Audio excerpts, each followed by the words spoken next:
बार एक शक्तिशाली राजा घने वन में शिकार खेल रहा था।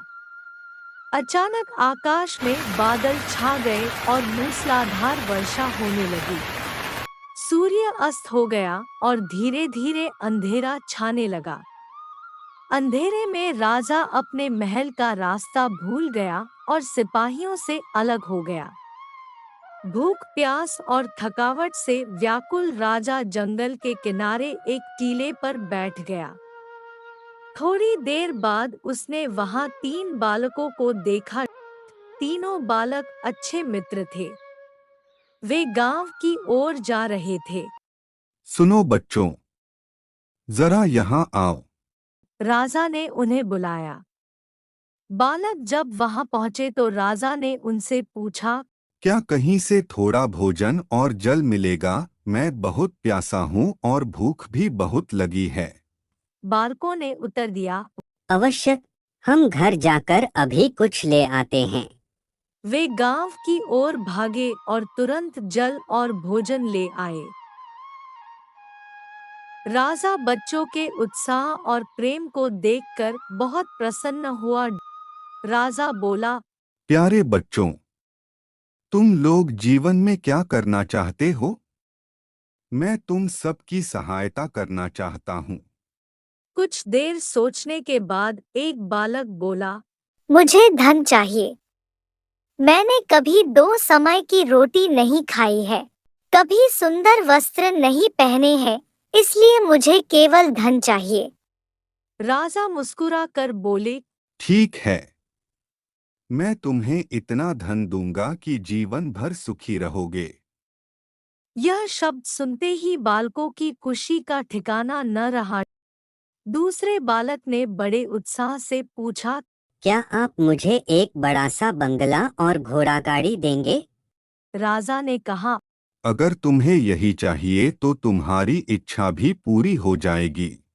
तीसरे बालक ने कहा, मुझे न धन चाहिए न ही बंगला गाड़ी। मुझे तो आप ऐसा आशीर्वाद दीजिए जिससे मैं पढ़ लिख कर विद्वान बन सकूं और शिक्षा समाप्त होने पर मैं अपने देश की सेवा कर सकूं।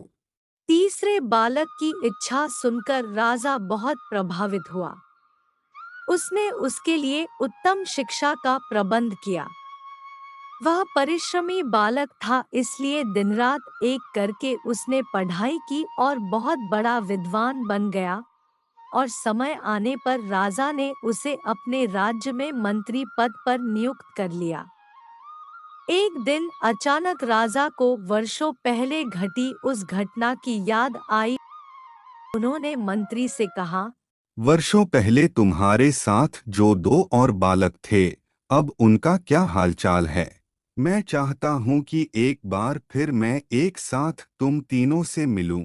आठ कल अपने उन दोनों मित्रों को भोजन पर आमंत्रित कर लो। मंत्री ने दोनों को संदेशा भिजवा दिया और अगले दिन सभी एक साथ राजा के सामने उपस्थित हो गए। आज तुम तीनों को एक बार फिर साथ देखकर मैं बहुत प्रसन्न हूँ।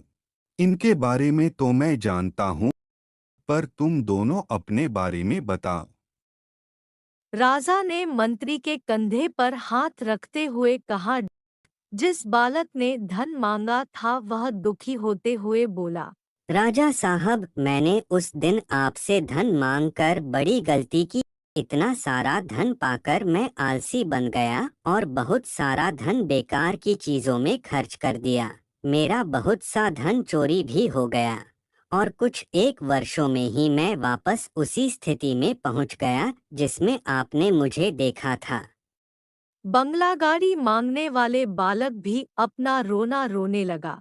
महाराज, मैं बड़े ठाठ से अपने बंगले में रह रहा था, पर वर्षों पहले आई बाढ़ में मेरा सब कुछ बर्बाद हो गया और मैं भी अपने पहले जैसी स्थिति में पहुंच गया।